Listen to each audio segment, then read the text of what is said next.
Hey, everybody. How we all doing tonight? Beautiful day out there today, wasn't it? All right, who we got here? Sherry and Daryl is here. How you guys doing? Hi, Amy Hogshead. Val McAllister, how you doing? Dave and Amy Jessen, glad to have you guys. Hey, Ange. Parker Miley, no football practice tonight, and glad to have you, buddy. Linda, clear from Utah. Appreciate you being on tonight. Glad Susan got you signed up here. Oh, Marge Tangeman, congratulations on your daughter and son-in-law celebrating their 25th anniversary. Also, thank you for your text message earlier this week. I'm glad you saw my redecorating at my house. So appreciate that. Hey, Crystal Dove, how are you doing?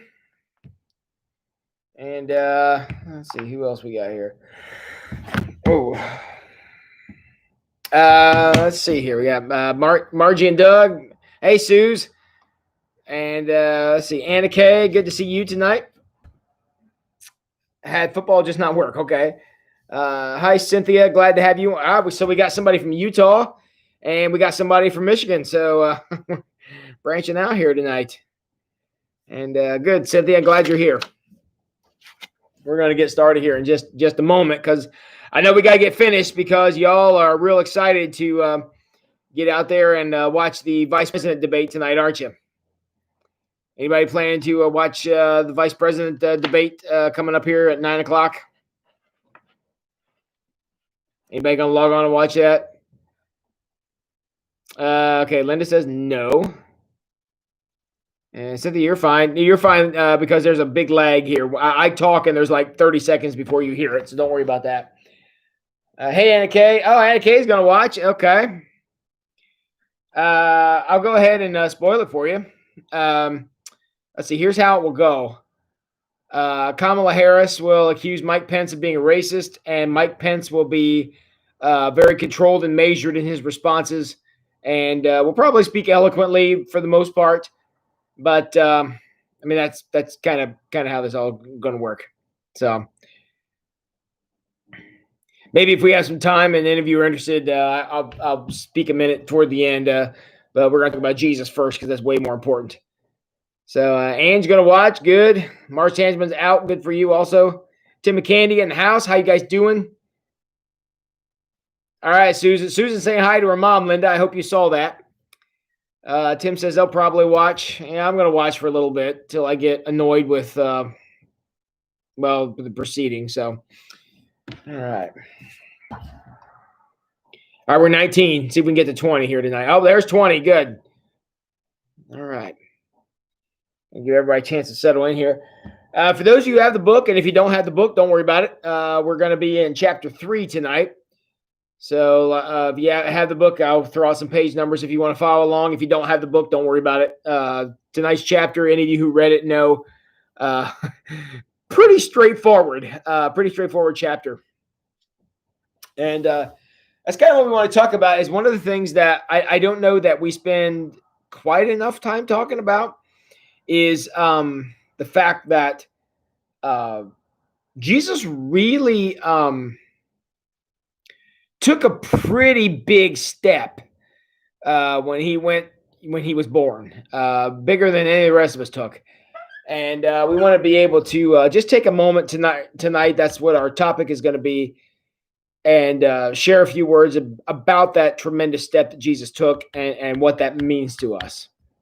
So, and that's the purpose of the chapter, and that's what we're going to be looking at here tonight. So, all right.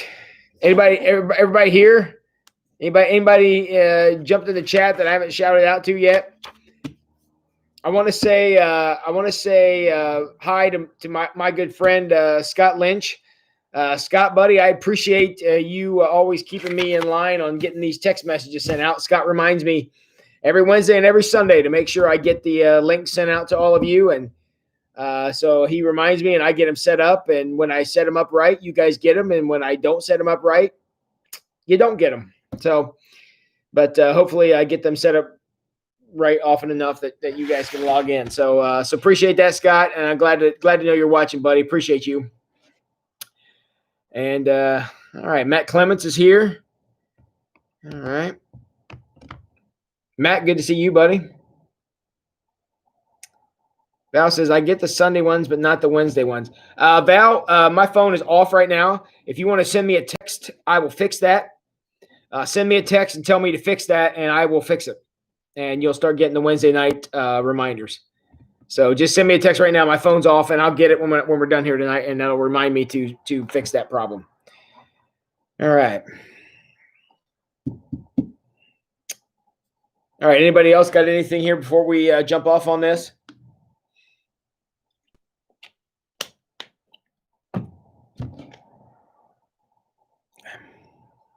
Nobody? All right. Well, you guys are easy to please tonight. So cool. Well, chapter 3 is called "The Word Became Flesh." Now, here's one of the things that we have to keep in mind is without this concept of the Word, capital W, without the Word becoming flesh, there is no gospel. Without the Word becoming flesh, Jesus is just a heck of a smart guy and a heck of a nice guy. I mean, again, without this concept of God becoming man, without that, Jesus is just a prophet, just a preacher, just a rabbi, just a guy.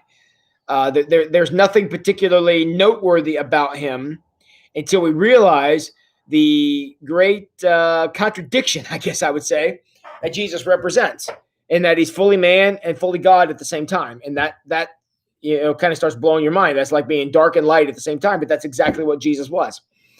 And that's why he is the central figure in all of history, is because he is the only one who was God and man. And so that's why it's very important to keep that in mind, because again, none of the gospel works without this concept. I know none of you disagree with me, and I know I don't need to talk any of you into that, which is cool, but the problem becomes is that we sometimes don't appreciate just what a circumstance that was, to be God and then to step down. I think about where I'm at today. I'm the pastor at Wayne Street, and I kind of have a lot of freedom to do my job and do things here. There's a lot of people who think they can do my job better than me, and they remind me of that a lot. But for the most part, it's sermons and stuff. People like them or hate them, but they usually, it's all on me. Now, for a couple of years early in my career, I was an associate pastor, which means there was a senior pastor, and I worked under him, and he dictated a lot of what happened, and which that's kind of how it works early in your career. I think about today, if I went back to be an associate pastor, you had to work under a senior pastor, that would be miserable. I would not like that, especially having had 15 years or so of doing my own thing out on my own, figuring it out on my own, and kind of doing my own thing. I don't know how well I would play in a sandbox where I had to let somebody else dictate pieces to me. I don't think I would like that. I say I don't think I would like that. What I mean by that is I absolutely would not like that. And I would be miserable, and I would probably go out of my way to make the senior pastor miserable. I thought you said something else. What else did I say, Matt? Sorry, did I say something stupid? I've been known to do that. But that's kind of how that works. I'm having trouble connecting to the internet. Why? Check your Wi-Fi Why? connection by going to... Why? Shut up. Okay, so I don't know. Why did this thing start talking? This thing hates me. It never talks until I'm online, and it starts talking for no reason. Anyways, I was going somewhere with this, wasn't I? I swear that I was. Oh, yes, about how far down that would be. For me to go back and be an associate pastor would be it would be hard for me to do. And I think about what a small step that would be compared to the step from going from being God to being a person. I mean, I can't even fathom that step. I can't even in my head get my mind around what that step must have been like. And but Jesus did that. And it's important for us to keep that in mind because, again, without that part of Jesus is just a nice guy. And we all know him as much, much more than that. And that's why we have to have the concept of Jesus, man and God at the same time, because that's what set Jesus apart from being just a really smart guy to being the Son of God. So I misheard you. I thought you said sociopath. No, look, Matt, I'm not going to admit to that, being a sociopath, and I'm just not going to admit to it. We can make our own determination of whether or not that's true. Anna K, another scenario is being a manager and stepping down, perhaps working in the same area as you did before. Yep, that's a great example. Again, not as big of an example as going from God to person, but again, a good example. But you have to, and I'm going to keep saying this all night because of how important it is. You know, we are mercifully moving into the Christmas season, meaning the end of 2020 is in sight. So as we're moving into Christmas, that's what we're celebrating. You know, we're celebrating Emmanuel, God with us as one of us. What an amazing distance that is to step down, to limit yourself. And that's what Max's chapter tonight is about. And I thought he made some really good points in here. The big twist at the end may not have been all that big of a twist. I think most of us who read the chapter knew where he was going with this. But, you know, he answers in the last line. He answers the question he asks in the first line of the chapter. So let's take a look at that. The first line of the chapter is, do you know the most remarkable part of the incarnation? Now, incarnation is one of those, 50-cent words that simply means word became flesh. It is incarnate. He has become carnal. So that's the question that Max is going to kind of work through here tonight. What is the most remarkable part? Because there are a lot of remarkable parts to that central tenet of Christianity, to the idea of God becoming a person. There's a lot of parts of that. And for us to fully appreciate what Christmas is and to fully appreciate what eventually happens at Easter, we have to have this concept. We have to have that. We have to hold on to this. Because again, unless Jesus is God, and unless Jesus is God's son, Jesus is just a nice guy, and the gospel is just a nice story. But because Jesus is in God incarnate, God in flesh, the story becomes something much, much more. So that's what our purpose is tonight. You know, I guess I'm not going to save any dramatic reveals because that's where we're going. But that is so important because we have a lot of great women and a lot of great men down through history. I mean, we could jump in the chat and name a whole bunch of them, people that we think are great and had great influences of us in a broader sense, or even here in St. Mary's. You've had pastors here at this church who've been great. You've had leaders in this community that have been great. We've had leaders in the United States that have been great. We've had great world leaders on the world stage. Again, we can all name who they are. We know, we're familiar with them. But Jesus is not one of them. Is he a great leader? Yes, but he's more. You know, whatever we look at as a great person or a great leader, Jesus is that plus one, at least one. And sometimes that can be a little tough to get your head around that because that's a pretty big concept. But it's important because, again, without that, Jesus is just another Abe Lincoln. You know, he's just another George Washington. He's just another Martin Luther King. You know, he's just another one of those guys unless we have God incarnate. That makes Jesus something else. And that's what we're talking about tonight. So he's going to go through a whole list of things that are pretty amazing, but not the most remarkable part of the incarnation. And I would like to throw these out here. So get your fingers loosened up because I'm going to want you to type for me here a little bit. Okay, so the very first thing he points out in paragraph 2, and I'm on page 19, he says, okay, so the question that we're going to be chasing now for the next 45 minutes is we're going to be chasing the question of what is the most remarkable part of the incarnation. If you read the chapter, already know what it is, and even if you haven't, you can probably guess what it is. But what's the most remarkable part? Okay, first part he says, next paragraph, he says, not just that God swapped eternity for calendars. All right, let's think about that. The time constraint. You can all quote for me the scripture passage, a day is 1,000 years and 1,000 years is a day to the Lord. Better late than never, Beth. Appreciate you showing up, and we're going to talk about time. So your timing is impeccable. But imagine that Jesus had no time constraints. That's one thing is probably the hardest for us to get our mind around in heaven, is that there is no time. There's no timetable.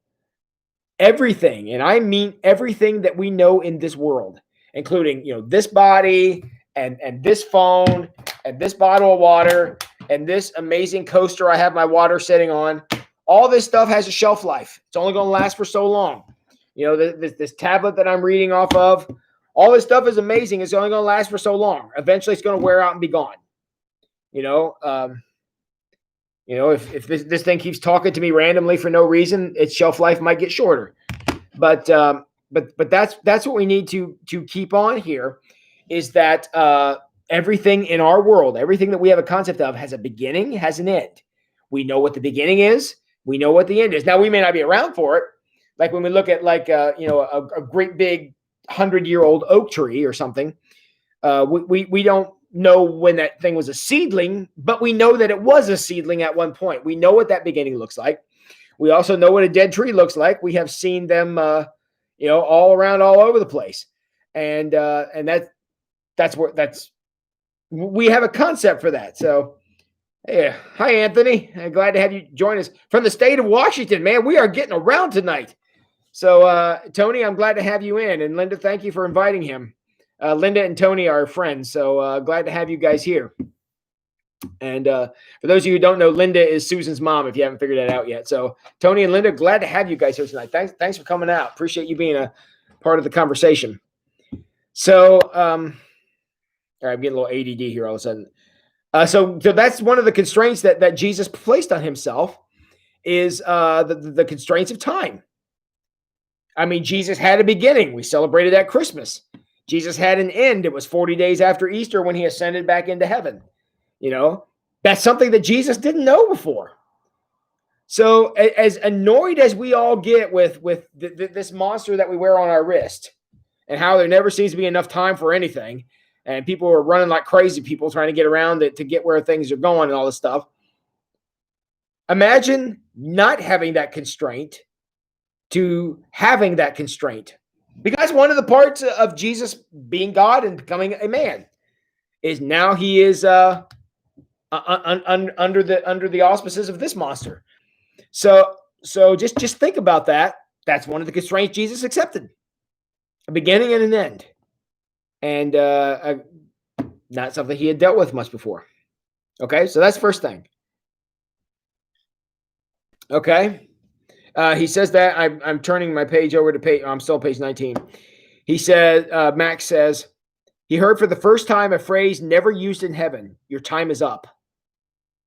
I can't even fathom that.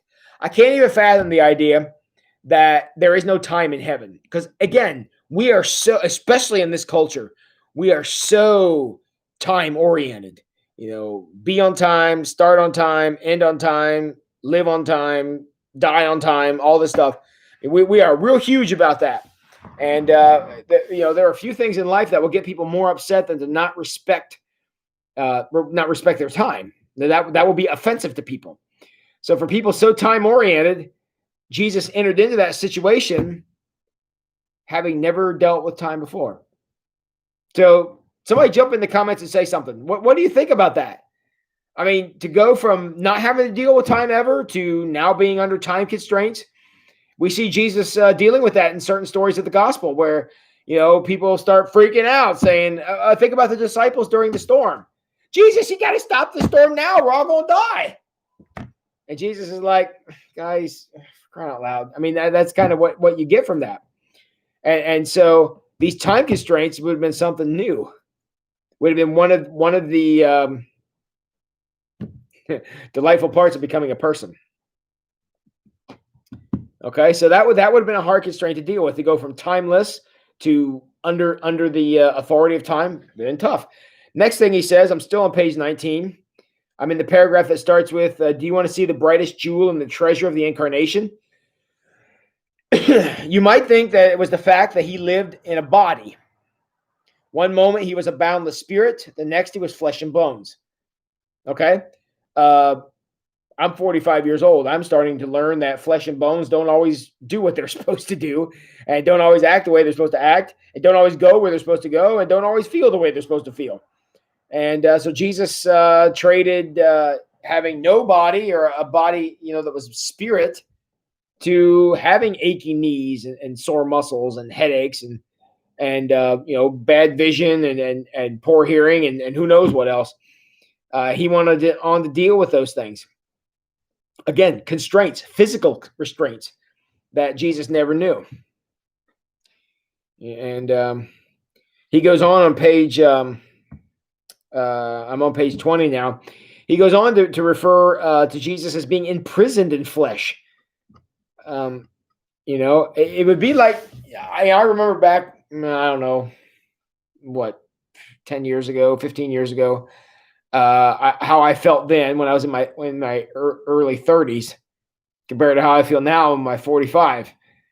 I wouldn't want to take this body back to 32-year-old Tim and say, hey, here, have these 15 extra years, and see how he would feel with that. And that's not even close to the kind of step that Jesus took to go from God to man. I mean, that's when I'm talking, a 32-year-old body to a 45-year-old body. That's a baby step compared to the kind of restraints we're talking about, to go from spirit to flesh. It's a humongous step, and Jesus made that step. And again, we can't deny that, because as soon as you say, "Oh, it was easier for Jesus," you just cut the legs out from under the gospel, because you have to have Jesus as man. Because if he's not man, he has no ability to die, and that kind of takes out the Good Friday thing. But you also have to say that Jesus was God, because if he wasn't God, it kind of shoots holes in the Easter Sunday thing. So it has to have both. And again, as Marge says down there, it'd be very hard to fathom.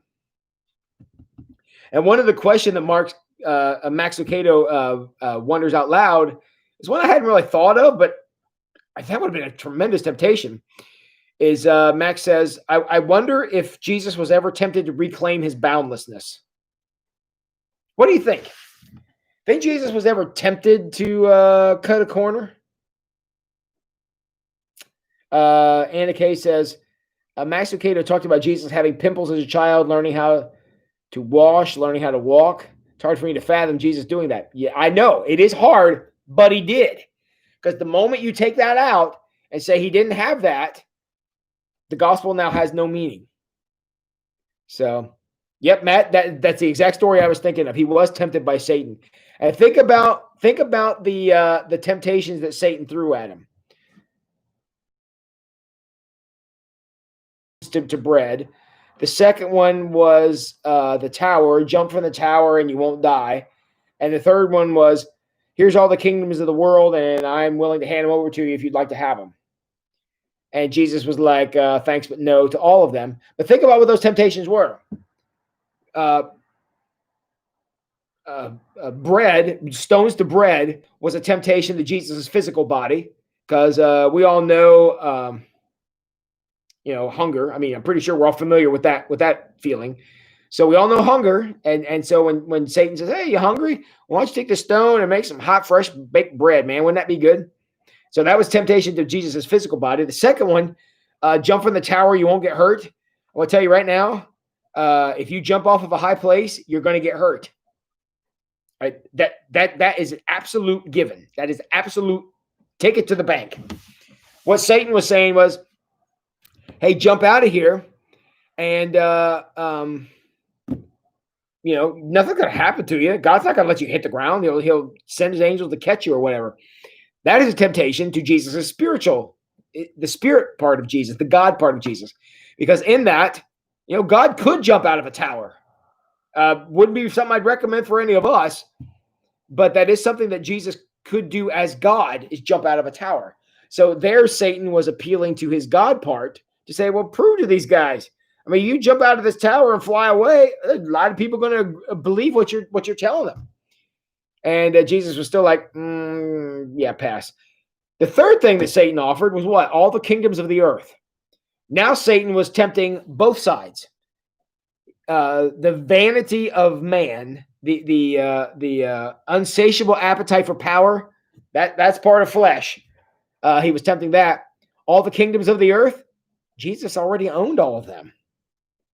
As God's son, they already belong to him. So now Satan is tempting both sides. He's tempting the vanity of man. He's testing the power of God. So Satan's hitting both sides on that one. And Jesus still says, yeah, pass. Because Jesus has one very clear understanding, is that Satan offers you something, never, ever accept it. It will not go well for you. So don't do that. But you can kind of see how those temptations lie, or how what they're trying to do is tempt both sides of Jesus' nature. And yes, Scott, we do know he was tempted in the story we just went over. Matt says, time is a human thing. God's understanding of time is way beyond us. True, because God invented it. And God is also beyond it, which, again, is hard for us to get our mind around because time is irrelevant to God. God has been, is, and always will be, which, again, nothing else in our world functions under that kind of a system, because everything we know has a beginning, a middle, and an end, where God does not. And that would be a horrible restraint to place upon yourself. Mark says he certainly had more willpower than we do. I would say a big amen to that. Matt says, did Jesus have power before he was baptized and the Spirit came down like a dove? That's a very good question. I don't know if you're going to like this answer, Matt, or I don't know if anybody else is going to like this answer, but the actual answer is it depends on which gospel you're reading. I believe it's Mark.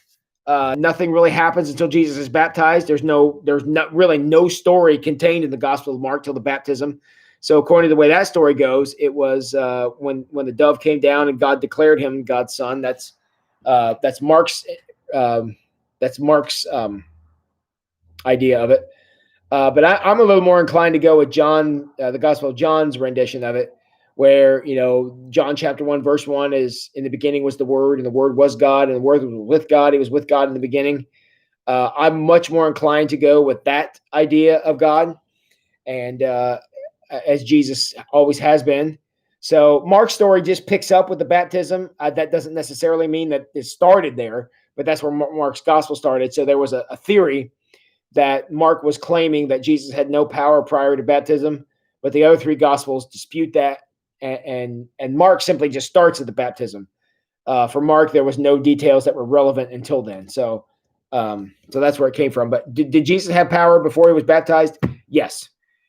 We even have stories of other places of Jesus doing things like in some of the apocryphal gospels. There's Jesus, healed a dead bird.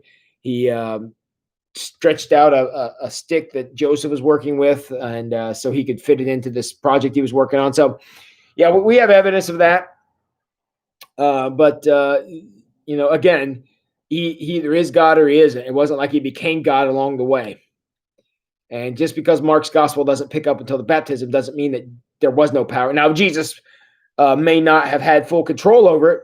We have this great story from the Gospel of Mark where Jesus tries to heal a blind man. So he puts his hands on him and he shazams him.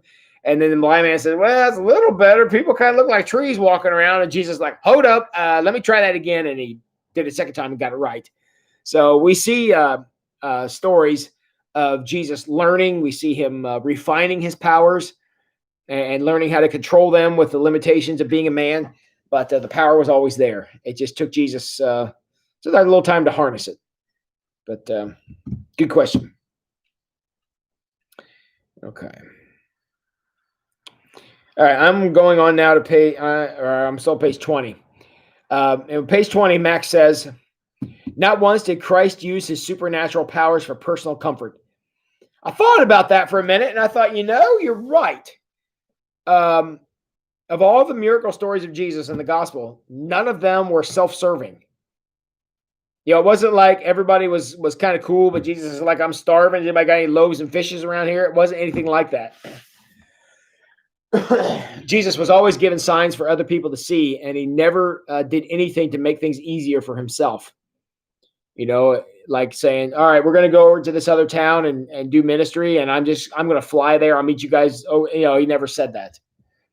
And man, that would have been hard. Can you imagine that? It'd be like today, me saying, I'm gonna go, visit my parents over in Alger, and I'm not gonna drive my car. I'm gonna, ride a donkey or something, and I would get arrested being on the interstate with an animal. But anyways, what I'm saying is that's essentially what happened. I could go out and get in my car, and I could hit first gear, and I could be, cruise on out of here and drive. This would be like me intentionally choosing not to take that easy way out to do it much, much harder. That's exactly what Jesus did by having the limitations of flesh. And I mean, again, the purpose of this conversation, the purpose of this discussion tonight is to help you understand just what a tremendous step this would have been. How far Jesus would have had to step to take on the mantle of man, of person. And yeah, Matt, that's another one. Skipping the whole crucifixion. I'm sure. In fact, he even said that. If there's some other way, let's do that. That's what he said in the Garden of Gethsemane. And he didn't skip. All right. Now, one of the sentences a little bit later here on page 20, I had to read a couple times to kind of get to it. And I'd like to throw it out here for discussion tonight because I struggle with it a little bit. I'm in the paragraph that starts with the word remarkable. He says, remarkable, but is this the most remarkable part of the coming? Many would argue not. Many, perhaps most, would point out beyond the surrender of timelessness and boundlessness to the surrender of sinlessness. And it's easy to see why. So not only did Jesus limit, now think about this with me. Not only did Jesus limit his status as God, meaning he didn't fly places, he didn't, incinerate his enemies, he didn't give himself a pass when it would have been much easier to give himself a pass. So he limited the God part of him, but he also limited the human part of himself in that he did not sin. So he had all the temptation of using his power as God. He had the exact same temptation to fall to the weakness of his own flesh. He also didn't do that. I mean, again, I had never thought of this before, but as I read this and I kind of let my mind run around that a little bit, I'm like, oh my word. Being Jesus would have been harder than I even realized. And I think it'd be pretty difficult as it was. But what he did is he limited his God self, but he also limited his human self, which is why he was sinless. So as much as it would have been, so much easier and gratifying to throw off the bounds of time or to throw off the bounds of boundlessness, he also threw off the bounds of sin. Now, I'm going to be straight with you right now. I can't even conceive of this. I can't even get my mind around this. And the reason for that is because I don't have infinite power. I don't have infinite capacity. I don't have infinite, grace. I also have a lot of mortality in me as well. I have a lot of sinfulness. So I can't conceive of either side of what I'm even talking about here tonight. But somehow Jesus pulled that off. He limited his God nature and he limited his human nature at the same time so they could coexist. If Jesus would have tipped one way or the other, if he would have fallen to the temptation of being God, or if he would have fallen to the temptation of being man, the gospel crumbles, turns to dust right in front of our face. Thought about that?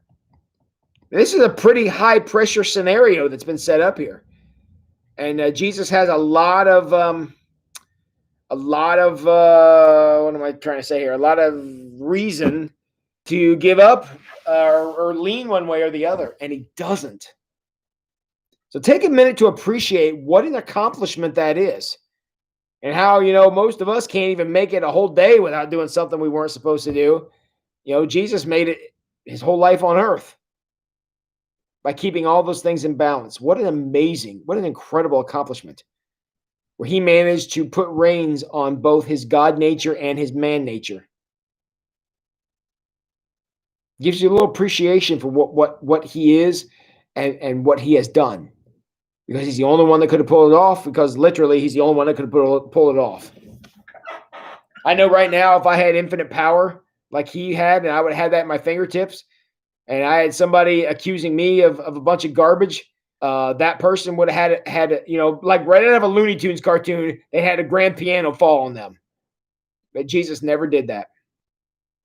And please appreciate that, because again, if Jesus gives in to either nature or indulges either nature, the gospel falls apart. Doesn't work. It's a pretty amazing accomplishment when you get right down to it. So,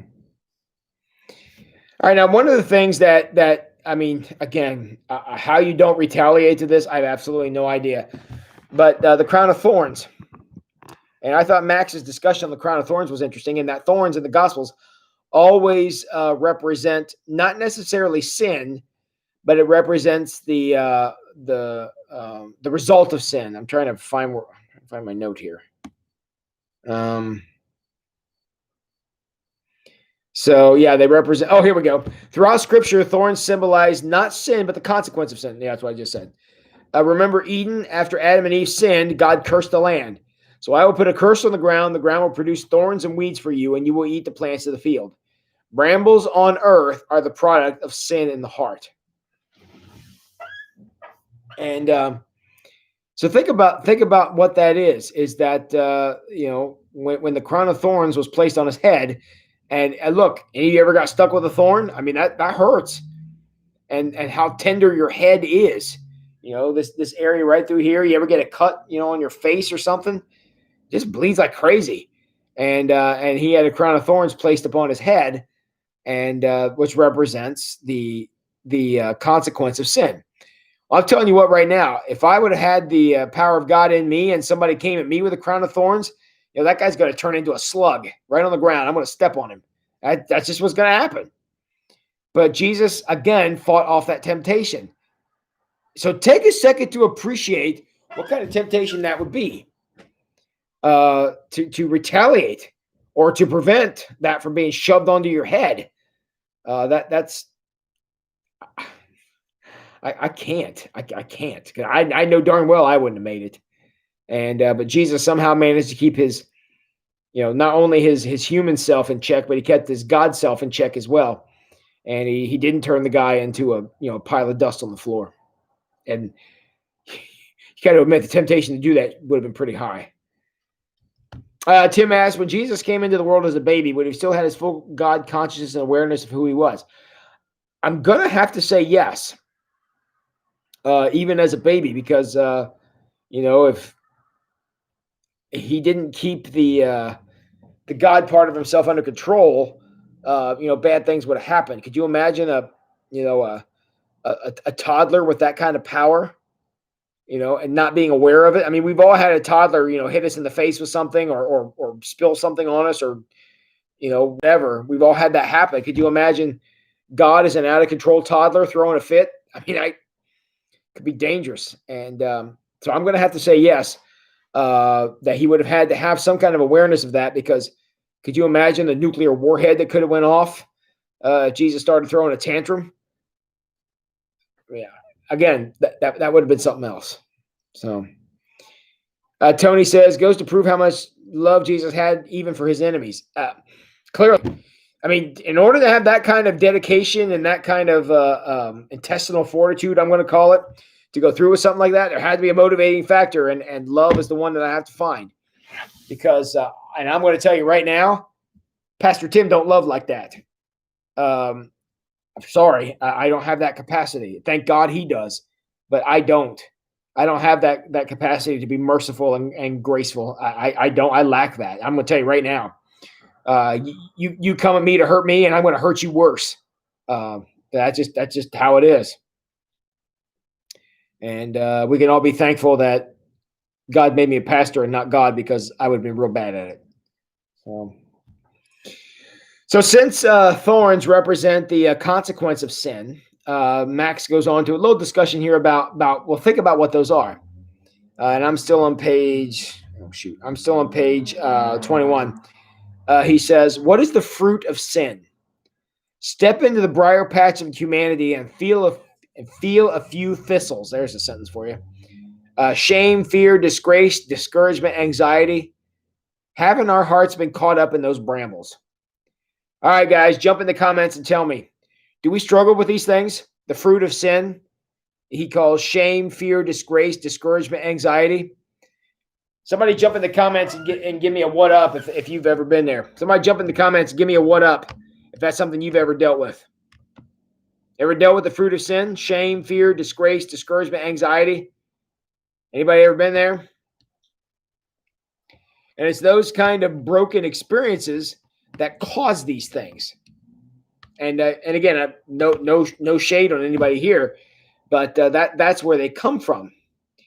And think about if Jesus would have fallen to this temptation to either throw out his God power and evaporate somebody, or throw into his human side and go sin. Think about what that would have done. Jesus would have felt shame, fear, disgrace, discouragement, anxiety, because that's what happens when we allow things to get out of balance. And that's why him controlling both of these natures was so incredibly important, was because, if I make a mistake, I may hurt somebody's feelings, or I may hurt myself, or I may, cheat myself out of an opportunity. Of course, Jesus messes this up and the whole world goes to hell. That's the stakes for him were a whole lot higher than what they are for us. And I'm not saying that to excuse us to say, go do what you want. It don't matter. That's not at all what I'm saying. What I am saying is, let's appreciate the pressure Jesus was under to hold this up, because when he fails, consequences are a tad on the extreme side. So, all right. So let's move on. Max goes on to talk about Jesus on the cross, and so here I skipped over to page 21. And Max is kind of talking about the crucifixion scene.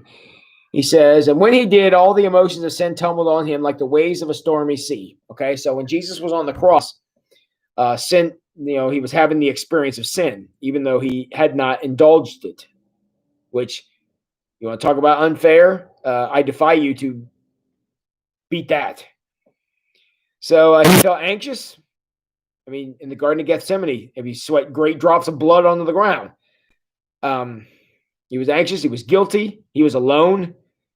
Can't you hear the emotion in the prayer he said from the cross? Remember what it was? My God, why have you abandoned me? And some translations are, why have you forsaken me? This is a quote, obviously, of Psalm 22, but it's also a cry from the heart. Max goes on to say, these are not the words of a saint. A saint doesn't say that. My God, why have you abandoned me? A saint doesn't say that. A sinner does. That's a sinner's prayer. That's a sinner's cry. Why have you abandoned me to this? And that's really hard. That's a really hard thing to deal with. But that's where he was, by choice. He certainly could have gotten himself out of that predicament. Chose not to. Just let that marinate with you a little bit. Tim says, or Candy says, perhaps that's why he would go to pray. Well, that's absolutely why he would go to pray, because it's in quiet contemplation that we're able to keep whatever nature we're dealing with in check. But you let your life get real loud and real insane and real crazy, and those appetites, remember we talked about last Sunday, those appetites will start to run crazy on you. Tony, have you ever thought about the shame of the cross? Jesus hung naked on the cross, yes. God the Father abandoned Jesus because he bore all our sins upon him, and the Father cannot even look at sin. That's right. Jesus died very much alone. That's why he prayed this prayer from Psalm 22. He was making it clear that he felt forsaken. He felt abandoned, because he was. And had no... what word am I trying to come up with here? Had no reason to be made to feel that way. He was feeling that way unearned. The injustice of this whole thing is just stifling. And again, he spent his whole life controlling his God nature, his human nature, controlling both, He spent his whole life controlling them, and this was the result. Was he died. He was murdered in the most gruesome, horrible way possible. So, yeah, Jan, why have you abandoned me? That's a hard question. I mean, imagine somebody you love looking at us and saying that. I mean, we've probably all had people we love look at us and say something like that over something far less, far less awful than what we're talking about here. But that's a hurtful thing to experience. But Jesus felt that abandonment. He felt that being let down. And Amy says, imagine being Jesus' place and one of the disciples denied you 3 times. That's right. 3 times, Peter, the rock upon which the church has been built. Peter said, Jesus who? I mean, 3 times. That's hurtful.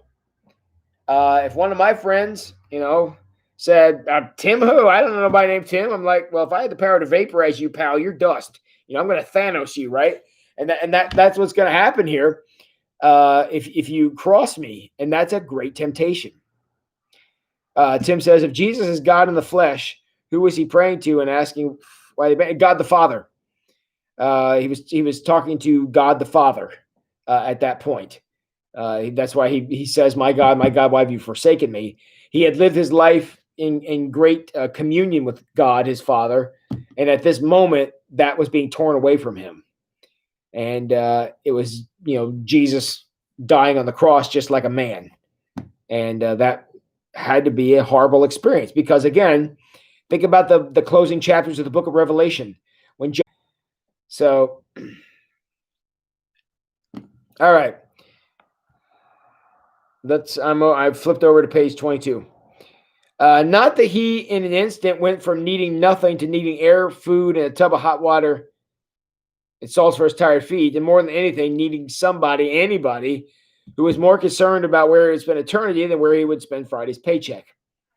So Jesus was the whole time was trying to bring all this stuff together and trying to get the people to realize what God was up to, and people got it and didn't get it to various degrees. But the idea is that it became very difficult for him because everybody was turning away in that moment. And again, there's a lot of horrible experiences that people can have, but what just happened? Am I still online? Can you guys still see me? Wow, our numbers just bottomed out. Did I just get kicked off?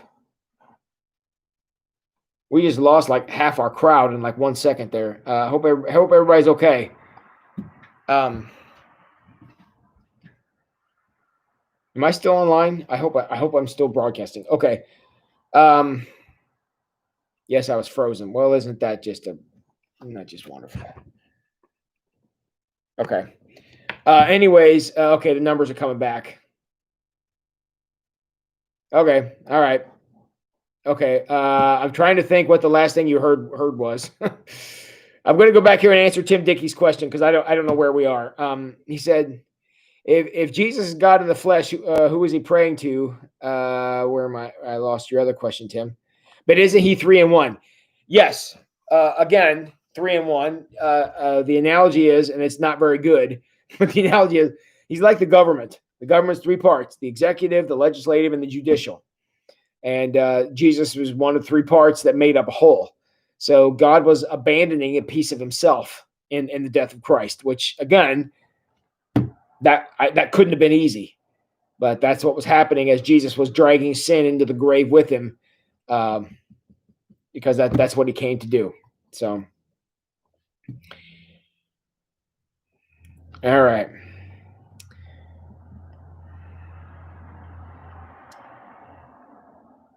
Okay, so Max kind of finishes up what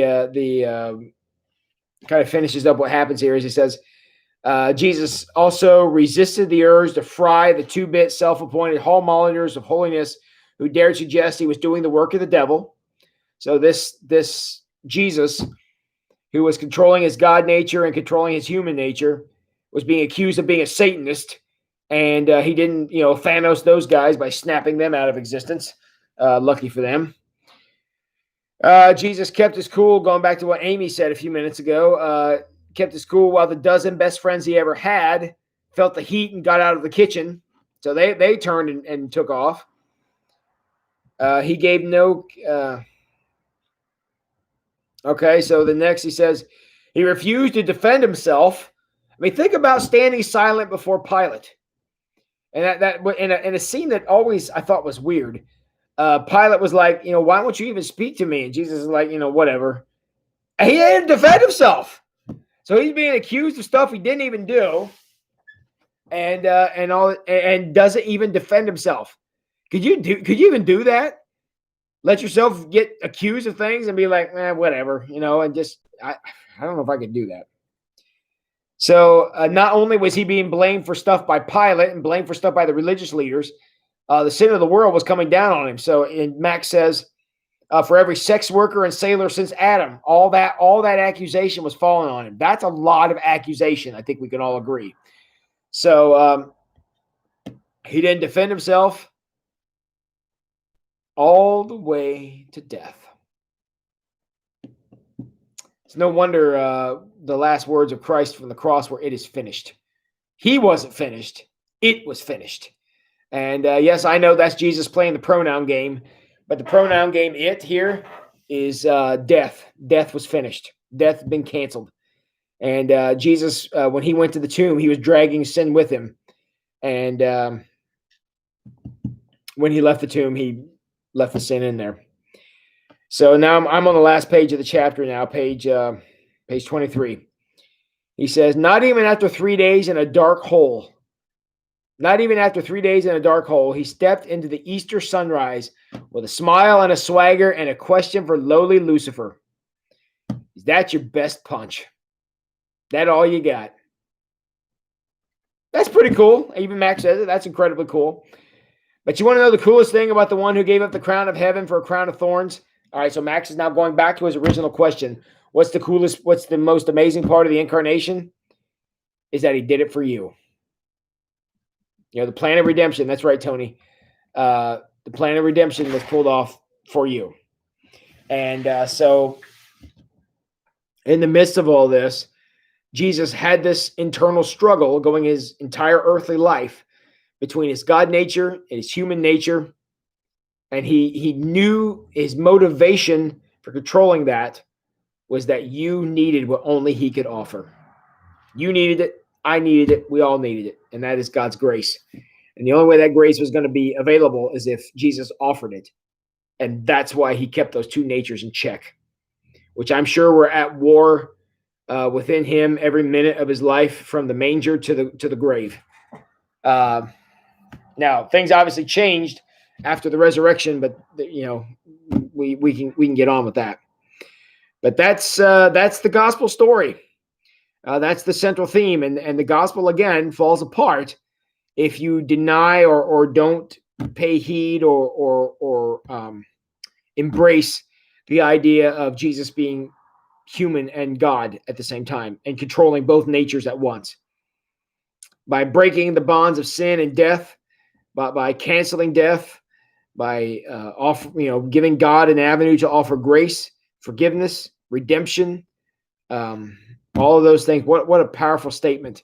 And the only way that happened is because Jesus came, being God, being human, controlling both natures, all the way to die as a blemishless, I don't know if that's a word, a lamb without blemish. And was able to then go into the grave as a man, as we all are going to, and drug sin into the grave with him, and then he left it there. Val says, the last two lines are now on a note card hanging on my wall of inspiration. Well, I think those are two good lines to put up there, Val, and what a great book.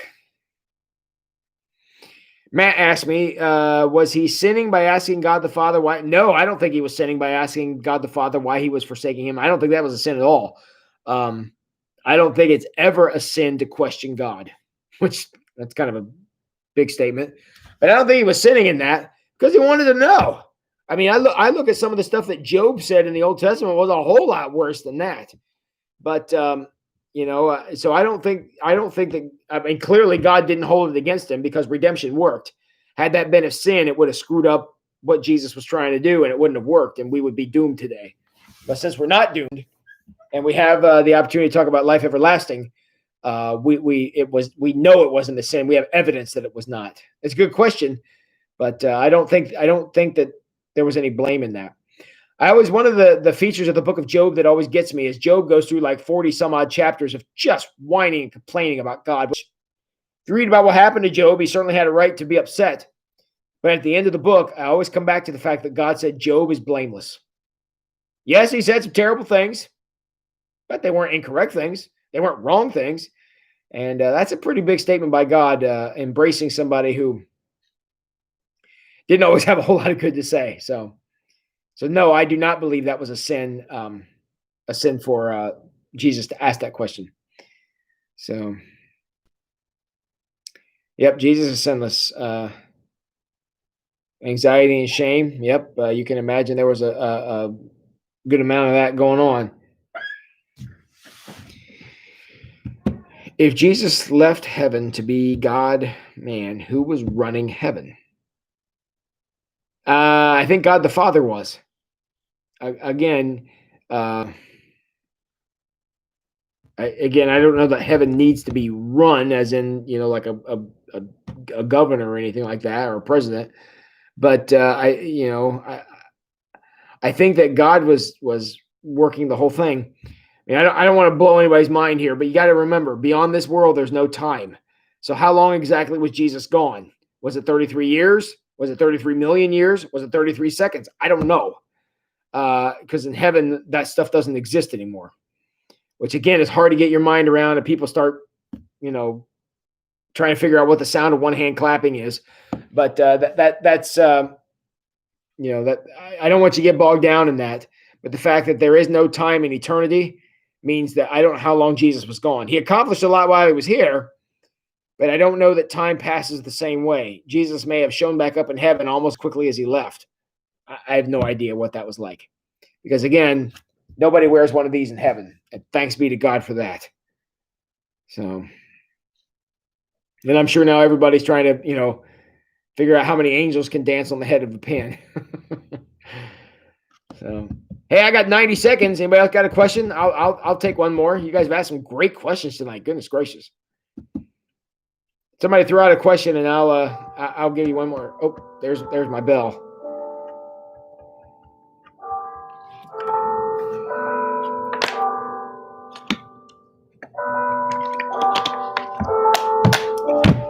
Nobody has the guts to ask me a question?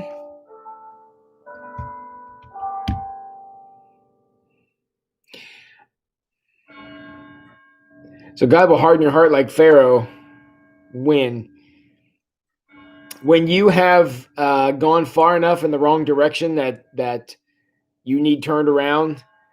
God will allow your heart to harden. God will stop trying to soften your heart, thereby hardening your heart. That's what he did to Pharaoh. Pharaoh was a racist, terrible person, and oppressed people just because of their nationality, and abused them and made money off of their backs. And when Pharaoh didn't ever, like in this country, we fought a war to get rid of that. Pharaoh never allowed anybody to challenge that, so God left it go on long enough till Pharaoh's heart was good and hard, knowing there's no way he would turn around, and that's when he destroyed him. So, okay, Scott Moran and Tim Dickey, I think, are you guys like in the same place because you're saying the same thing? Trying to answer infinite questions with a finite mind. We have a finite brain trying to understand the infinite. You guys are going to mess with my head. You keep doing that to me. Two people saying the same thing. So, all right. Well, good deal. I want to remind all of you, type in your last comments and things. How many angels can dance on the head of a pin? As many as God wants. There's your answer. I want to remind all of you on Sunday at 4 o'clock down in Memorial Park here in town, we're going to have our community service. The pastors, a number of pastors from our community, as well as the Awaken Band and a few other bands, are going to be here. So if you are around, please come down and join us. You don't have to stay for the whole time, but Parker Miley is going to be one of our speakers. And we just love to have you guys come and be a part of what's happening what's happening down there. It's going to be a great community support. I'm so excited that the first really big community event that we're having here in St. Mary's is led by the churches. And I think that is spectacular. So I hope that any of you who feel safe enough to do so, and we're going to be outside, so it should be pretty safe, will come down and join us for the community service. Just a nice time to be together, because it's been so long since we've been able to be together. Love to have you be there and join us. Yeah, Linda, that drive from Utah probably would be a little prohibitive for you, but thanks for thinking of us. And glad to have you here tonight, representing from all over the United States tonight. So, yeah, thanks and good night. All right, everybody. Well, I appreciate you being here. Please keep that community service Sunday at 4 o'clock in mind. Also for Sunday, we're going to be continue going on to on Hosea. So we're going to be a part of the sermon series. We're going to talk about priorities on Sunday. So that's something we all need a little bit of help with. And priorities will be our topic, the next relationship destroyer we're looking at. So love to have you all come out for that as well. So Sunday morning, 8:30 and 10:45 here at Wayne Street. And then Sunday afternoon down in Memorial Park for the community service. What is the third code for Contra? Up, up, down, down, left, right, BA start. Don't think I forgot that. You knew, Matt. I wasn't going to forget that one. So, all right, very good. Yes, Amy, thank you. Please leave us a like on this video. That helps with the YouTube searches and helps people find us. So appreciate you leaving us a like there. So, all right. Oh, very good. Okay. Well, everybody, I appreciate you coming out tonight and sharing your time with me. It's great. We had almost 30 people here tonight, so appreciate y'all coming out. Sorry about the hiccup in the connection. I don't know what happened, but glad you all persevered. And yeah, I'm glad you're enjoying the Ans. Thanks, and see you too, Amy. Glad to have you. All right, everybody. So let's continue to pray for our country and pray for our world and pray for each other. I appreciate all of you. I love you very much. Have a great night, and hopefully I'll see you on Sunday, and we'll be back together next week. Guys, go wash your hands.